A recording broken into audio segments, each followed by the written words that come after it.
you. You know, I know two people are glad he's not running for president.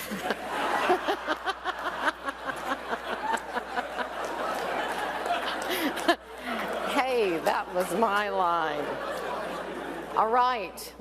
I thought you all. I know two who are glad he didn't run earlier. Exactly. Thank you both for being here. I thought you were going to be the highlight of the program, but No. it's debatable at this point. I didn't think anybody could top Mark So, Cuban. Yeah. He was great. Thank you for being here, Mark. We really appreciate Yeah. it. President Clinton, welcome back to the Bush Center. We're thrilled you're here, and just a quick personal privilege. It has been a delight to get to work with your team, especially Bruce Lindsay and Valerie Alexander, Stephanie Street, and Mike Hemphill. We love each other. We've had a blast working together. Well, I think everybody knows that you were the spark plug that made this happen, and we were glad to be asked to help. That's not why I said And it succeeded beyond my wildest dreams. So thank you very much for giving us a chance to do something that I think is of lasting importance. Well, and we all echo, obviously, Jake's sentiments. So without further ado, it seems like just yesterday that Josh Bolton was sitting in my place in Washington launching this program together just last September, 10 months ago. And so here we are, graduating this awesome class. So let me start by asking the importance of the two of you working together. That particular feature has meant a whole lot to the scholars. And you've both had the opportunity to spend some time with the scholars. What have you thought of them as you've gotten to know them? What's impressed you about them? What's surprised you about them? What do you think of this generation of leaders? President Bush? Well, you know, Mark said something very interesting in that he runs into pessimistic people about the future of the country. And I understand that, I do too. But when you meet these scholars, you can't be pessimistic about the future of the country. These are really fine people who, you know, just inspire hope. Clinton and I are getting a little long in the tooth these days.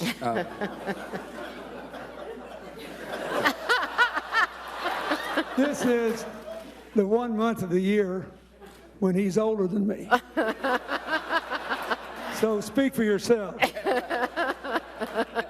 Yeah, I'm a month longer in the tooth. I guess as you get longer in the tooth, and as society moves on, there's a tendency for some to be pessimistic. And my advice is hang out with the scholars. President Clinton? Yeah, I think the one thing that I found particularly interesting about this group, that I liked them when they were admitted, but when I read more about their specific projects and when we were preparing to come here, is that they're diverse in every way. They don't just look different and think different. They have different skills, they have different things. And to think that we have this much talent and this much innovation going into so many different aspects of our national life. I'm like you, I don't get people who are down on our future. I'd rather be America looking ahead what I think the world will look like in 20 or 30 years. I like our chances. We are younger than every big country but China. If they hadn't changed their one-child policy, we'd have been younger than China in 20 years. And if we get a good immigration reform, which you tried to do and which I hope we'll get, we'll stay young. Either that or we're going to have to encourage that young woman who works for you that I met today to keep having more babies. Because having lost it, I can tell you, youth matters. Youth matters. But I like our chances, and I think everybody who you gotta, besides all the other advantages, it's the people that matter. And as long as this is a free country and people are free to debate and free to be creative, and as long as when it really matters we can come together, and I have to say this, that I almost cried when I saw that picture of the South Carolina legislature yesterday with the Republicans and the Democrats and the African Americans and the white people embracing each other and making that vote, and seeing the decisive speech made by a woman who was a direct descendant of Jefferson Davis. Don't tell me that we can't get together across the lines that divide. We just have to keep working at it. Yeah. So, as you know, these scholars have had an opportunity to study your decisions through this case study approach, as well as those of President H.W. Bush and LBJ. And so take a minute and talk about your decision-making process, President Clinton. How do you know when it's time to decide? These are questions our scholars want to know. And how do you move on and not get totally tied in knots over your decisions? First of all, I think knowing when it's time to decide is a big deal. You have to know, to answer that question, what all's going on and what kind of decision you're making. That is, if you make a mistake, is it irrevocable? If so, then you maybe ought to take a little more time. But there are a lot of decisions where a decision that's on a scale of 1 to 100, 70% right today is better than a decision that's 100% right 6 months from now when the train has left the station. And so that's what I always ask myself, are the consequences irrevocable? I'll give you one example. Whenever we were getting ready to bomb somebody, sometimes my advisors would say, if you don't do this today, you'll look weak. We'll look so weak. And I always said, can I kill him tomorrow? Now you're laughing, but think about this. Is that because I can't bring him back to life tomorrow? If the answer is yes, I can kill him tomorrow, then we're not weak. So let's debate whether we should do it today. On the other hand, there are those decisions that you literally will paralyze yourself if you don't just go in and make. Because waiting for 6 months so you can get 100% right is foolish. And I think to make the best decisions, you have to have people that know things you don't know, who will tell you what you don't want to hear, and who aren't afraid to debate. And you have to have a sense when the time has come to decide. President Bush?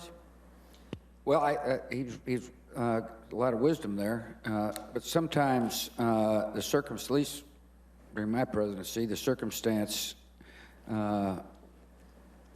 made it really imperative you decide, and decide decisively. I guess the thing that dominated my administration was an enemy that wanted to kill again, and therefore I had to make decisions that protected the homeland. I mean, that was my goal. And some of the decisions that I had to make needed to be made fairly quickly because the enemy that sadly still exists doesn't really care about whether a president agonizes over a decision or not. And anyway, I think the most important point for the scholars is, and Bill said this, is to know what you don't know and find people who do. In other words, sometimes when you get to be real powerful, the tendency is to say, I must know everything. Otherwise, I wouldn't be so powerful. And you don't. And it's essential that you know yourself first and find people who are capable of fighting through all the trappings of power, and I'll give you their good advice. I got a couple here in this room. You, Josh.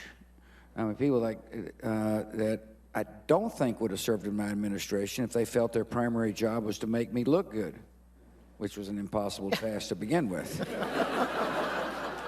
And so Jake's talk about, strategy and principle are really important that everybody in the team knows, and that the environment is such that the sycophants aren't allowed in. I don't know if that makes any sense, but President Bush. they told me to use some big words. Used properly. Yeah. So President Bush, This is the point where I reach in my back pocket to make sure my billfold's still there. I don't know any big words. I'm just a itinerant portrait artist. right.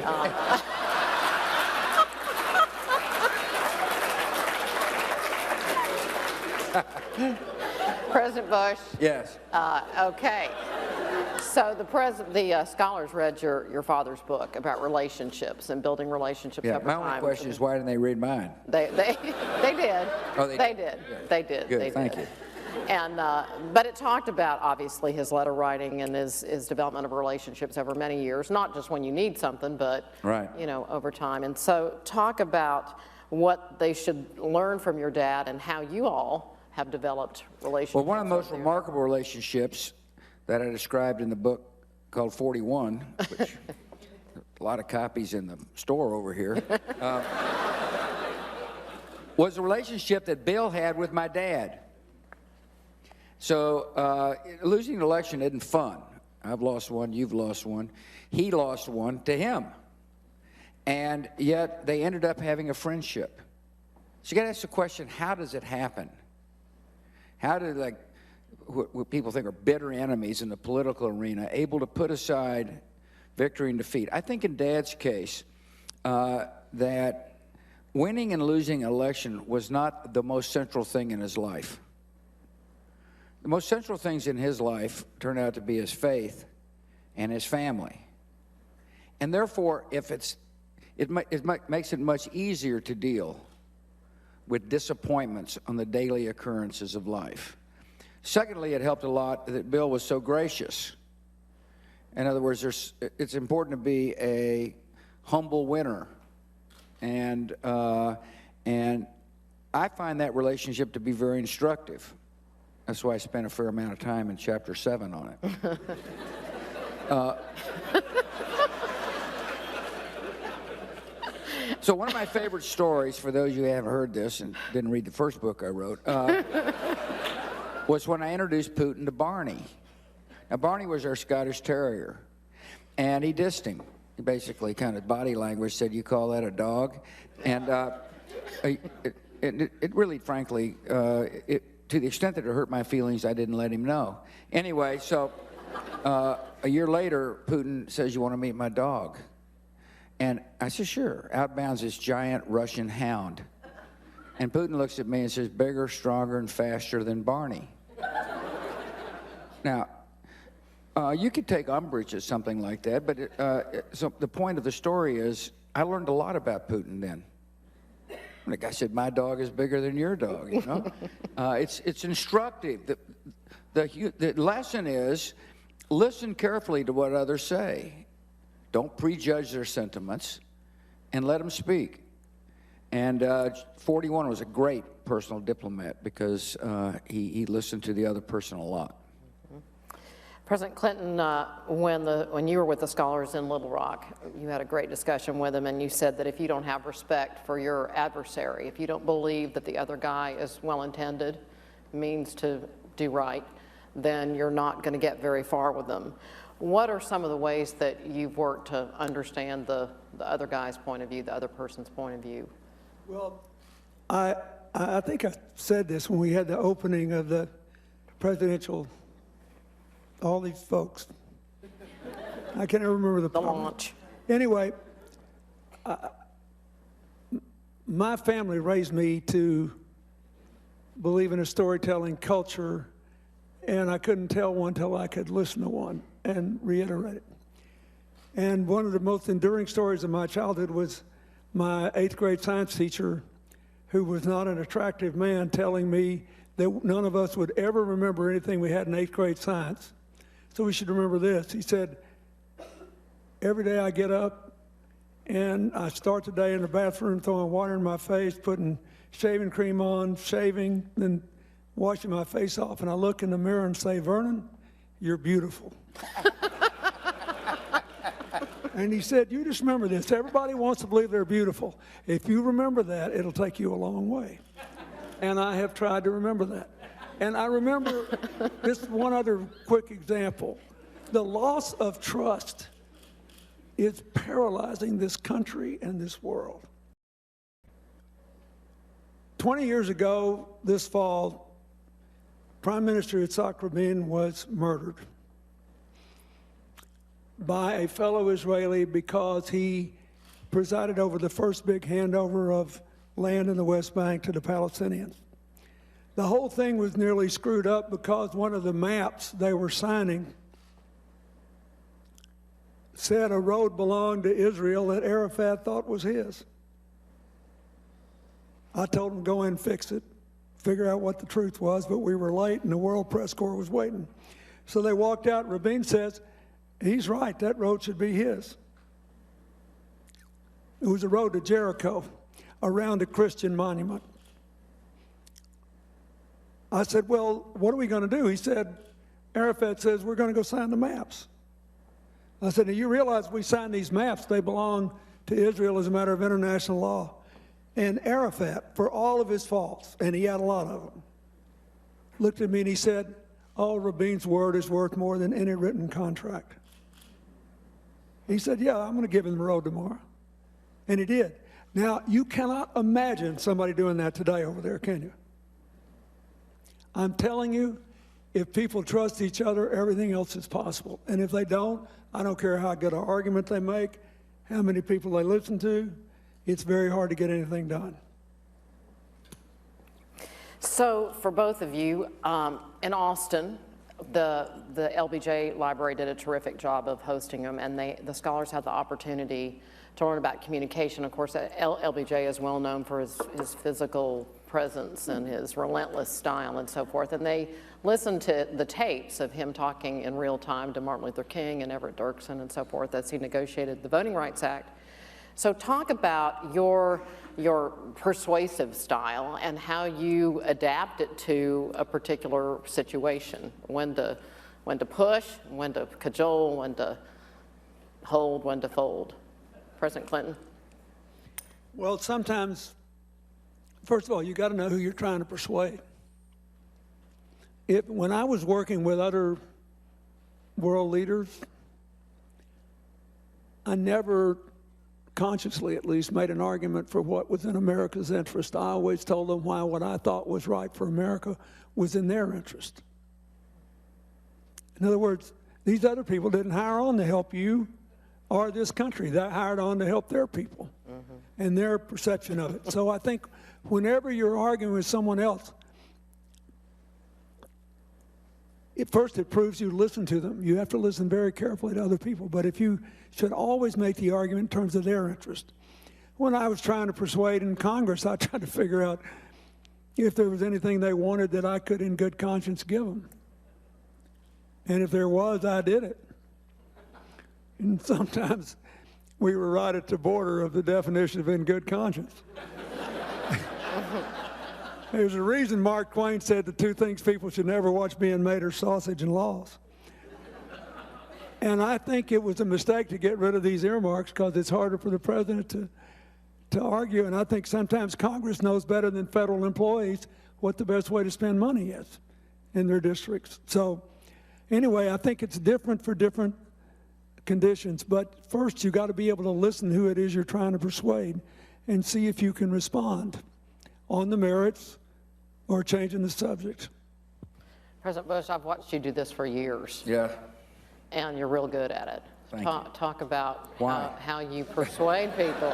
Well, you tell me why you think so.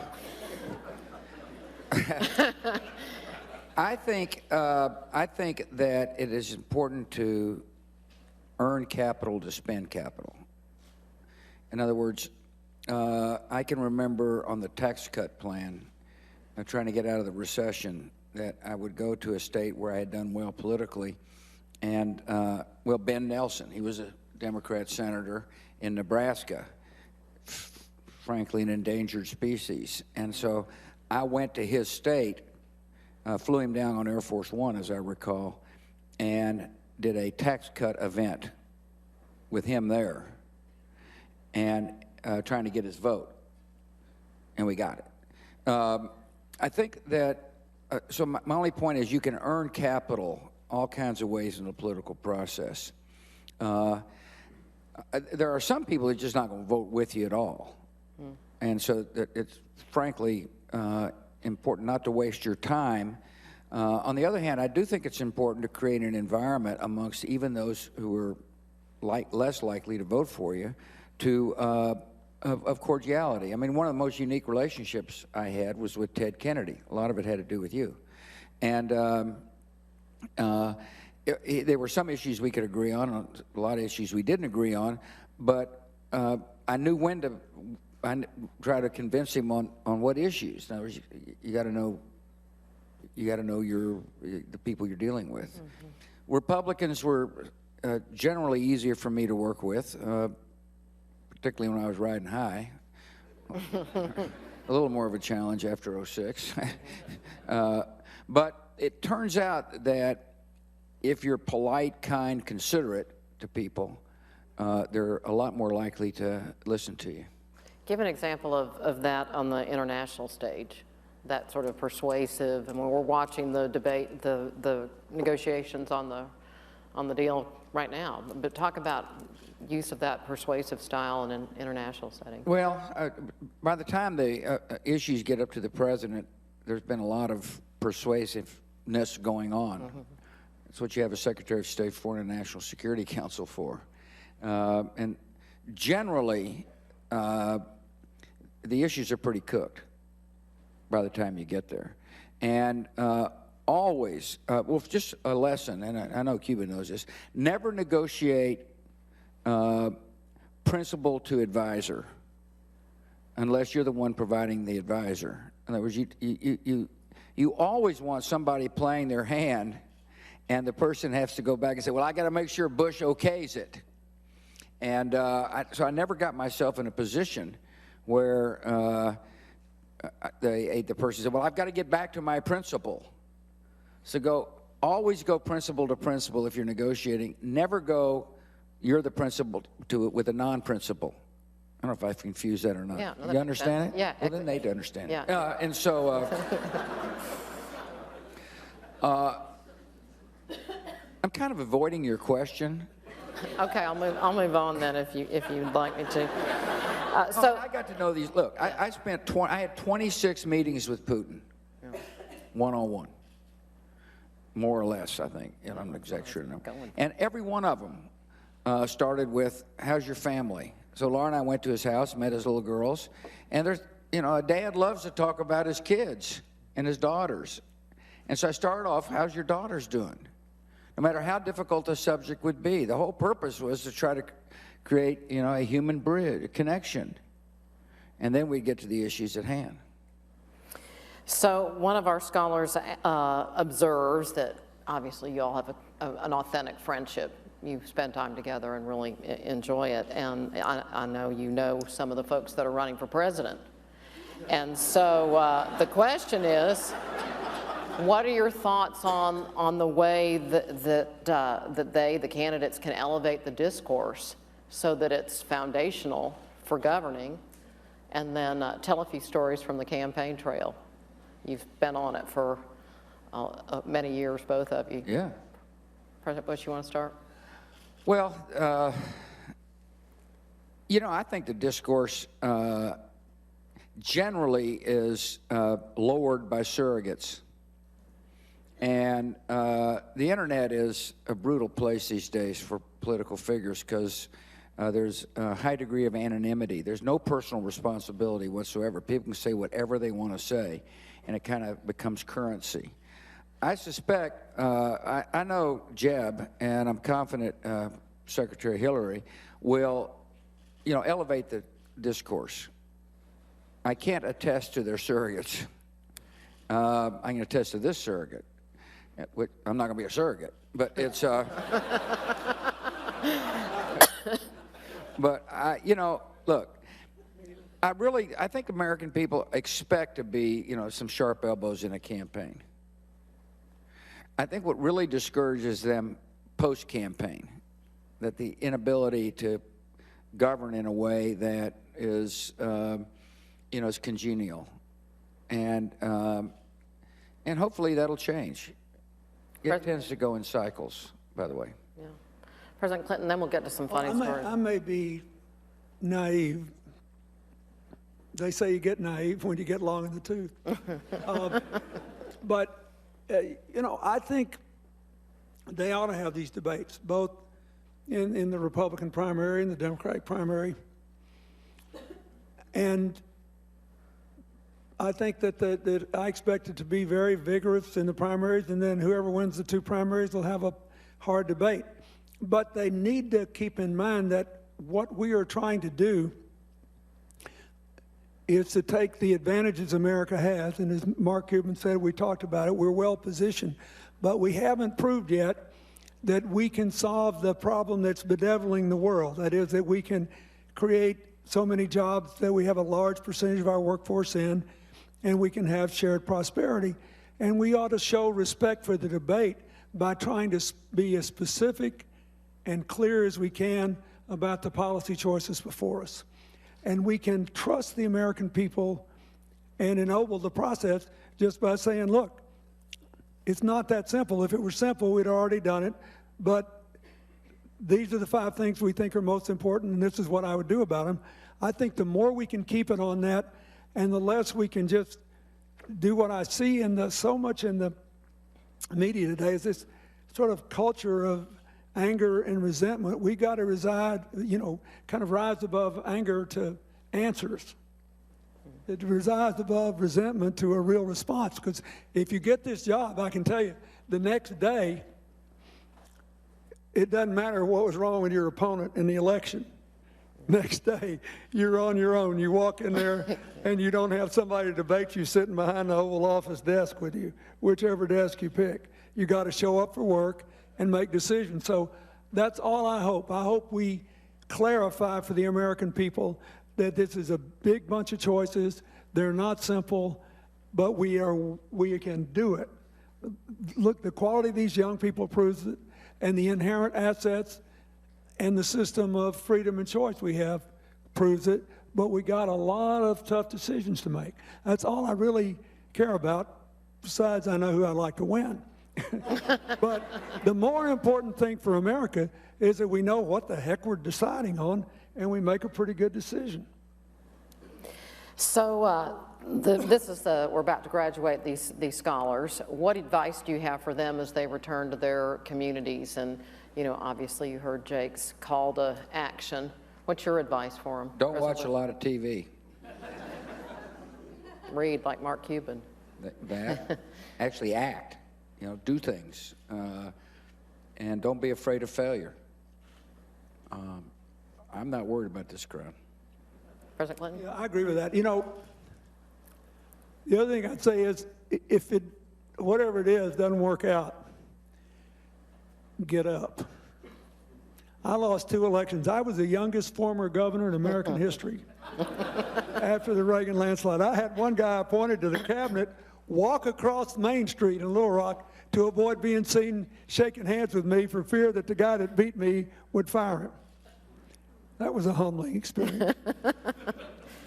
And I think you got to realize there's no personal ambition you have which can be extinguished by anybody else. Only you, by giving up your dreams, can extinguish them. And if it doesn't work out exactly like you intended, it'll still take you someplace interesting and you'll make a difference. So my advice is what George said, don't be afraid to fail, but you probably will whether you're afraid to or not. And it's scary. You just got to get up. The world belongs to tomorrow, not yesterday. Don't give anybody else permission to take your life away. Just keep living and keep giving. And never make the perfect the enemy of the good. Never think that what I'm doing is too little to make a difference. That's not true. That's not true. Do something every day. Someday, for all of us, it'll be our last day. And what will matter were all the steps we took along the way and what they amounted to, not the home run we hit on day X. I wish you well. President Bush, you want to add to that? Huh? I said, do you want to add to I that? was stuck on that someday may be your last day line. I thought that was pretty damn profound. So this is maybe a good setup for this question. Our scholars have said that they were surprised by both of you. that you were not what they expected, because they thought, you know, what they read in the One of them newspaper. probably thought I couldn't read. The other one thought I could, they didn't realize it's reversed. So how do you react to that with respect to the filter of the media and how to, you know, what that means for them as they try to present their, you know, true selves and have people understand who they are, know their heart and so forth? You know, I don't know. I mean, I think we're both pretty confident people, and if people don't get us, what we're all about, then, you know, you just got to keep moving on. I mean, I try not to worry about it. I can't tell you the number of people who've told me that meet me say, "You're a lot taller than I thought you were." I'm not sure that's exactly what they meant, but been 5'11" since I was 18. I don't know. I mean, image is image, and you just got to be confident in what you believe in. If you have a set of beliefs that you're willing to defend, image doesn't matter. And yeah, you get people say things about you all the time, but if that's a criteria for success for you, then go into the fetal. I would also say, you know, and if you cover political news, you have to realize that it's sort of in the nature of things. Conflict is better news than concord. Even though cooperation works better than conflict, if that's all you put on the evening news at night, you'd go broke. So the nature of evening news will be to make people into two-dimensional cartoons instead of three-dimensional people. It's just the nature of the beast. And I think, so you just need to always keep your little caution light burning in the back of your head on that. I also think the nature is, like, if, let's suppose we were in a campaign against each other, he would have his narrative and I would have mine, and we would try to convince you, each of us, that our narrative was better than the others. That's okay. But the people covering the campaign, they develop a narrative too, a storyline. And when it's almost impossible for the real story to be the same as a storyline. And it's very hard for the American people to be well informed if the storyline swamped the real story. So you just have to keep all that in mind as you try to be good citizens and still show up. Most important thing is showing up. So we want some people to show up for the second class of scholars, and we're launching the recruitment today, and people can apply, those who are watching live stream, at presidentialleadershipscholars.org. So for those who are pondering application to this awesome program, what advice do you have for those seeking a spot? And how to email those that have just gone through it and see whether it's worth your time. I mean, there's no better testimony to what's happened than people getting ready to walk across this stage. And my advice is, I'm sure they'll be more than willing to share their stories with you, or go to our websites. Don't you think it's a good idea? I think that's an excellent idea, President Bush.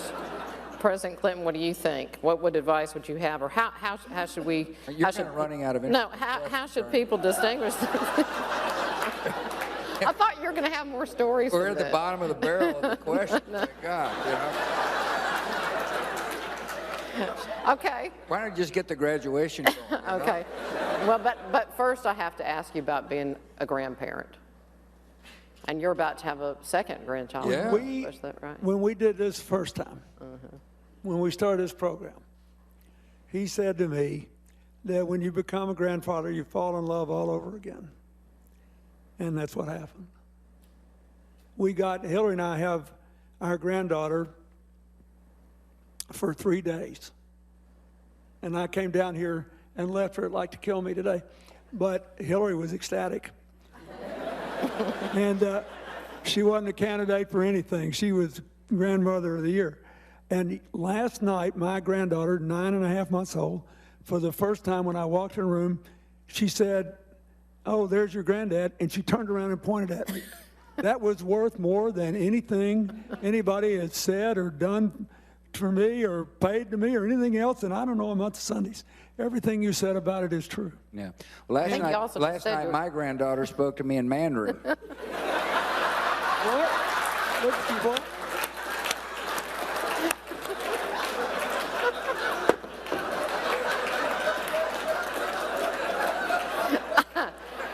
Okay, I think that's the end of the program, I think. Everybody, please join me in thanking the two grandfathers. Thank you, Margaret.